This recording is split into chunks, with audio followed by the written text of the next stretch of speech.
अमरावतीत गेल्या 8 दिवसांपासून महसूल कर्मचाऱ्यांचं काम बंद आंदोलन सुरू आहे। आज कर्मचाऱ्यांच्या संपाचा आंदोलनाचा 9वा दिवस आहे।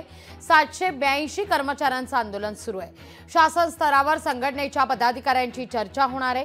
चर्चेमध्ये तोडगा निघण्याची शक्यता आहे। तोडगा न निघाल्यास काम बंद आंदोलन पुढे सुरूच राहील असा इशारा संघटनेच्या वतीनं देण्यात आला आहे। गेल्या 8 दिवसापासून अमरावती जिल्ह्यातील 782 महसूल कर्मचारी जे आहे जे काम बंद आंदोलनावर आलेले आहे। मी सध्या अमरावतीच्या जिल्हाधिकारी कार्यालय परिसरामध्ये आहे। याच ठिकाणी जर आपण पाहिलं तर मोठ्या संख्येने जे कर्मचारी जे आहे ते ठिय्या आंदोलन या ठिकाणी बसलेले आहे। या महसूल विभागाच्या कर्मचाऱ्यांमुळे जे आहे जे लाडकी बहीण योजनेसहित शासनाच्या विविध योजनेवर मोठा परिणाम झालेला आहे। आपण त्यांच्याकडून जाणून घ्या नेमकी त्यांची काय मागणी आहे। तर एकंदरीत काय तुमची मागणी?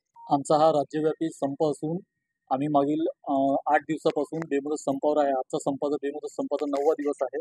आमच्या मुख्य मागण्यांमध्ये सुधारित आकृतीबंध मंजूर करणे, आकृतीबंध 2006 नंतर मंजूर झालेला नाहीये, वाढती जनसंख्या आणि वाढता कामाचा व्याप, शासनाच्या विविध योजनांमुळे जे कार्यरत कर्मचारी आहेत त्यांच्यावर अतिरिक्त ताण पडत आहे।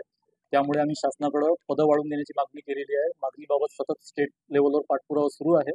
सदर संपाकरता आमची स्टेट लेवलला मान्य मंत्री महसूल यांनी आज आम्हाला बैठकीकरता बोलवलेलं आहे। आमचे राज्य पदाधिकारी मुंबईला गेलेले आहे। बैठकीमध्ये सकारात्मक चर्चा होईल अशी अपेक्षा आहे। स्टेटवरून आम्हाला जसे निर्देश प्राप्त होईल त्यानुसार आमची पुढची भूमिका राहील। तर या महसूल कर्मचाऱ्यांच्या काम बंद आंदोलनामुळे जे आहे जे कामकाज पूर्णपणे प्रभावित झालेलं आहे। सूरज दहाट, लोकशाही मराठी, अमरावती। लोकशाही मराठी ऐका, पहा, जागरूक रहा।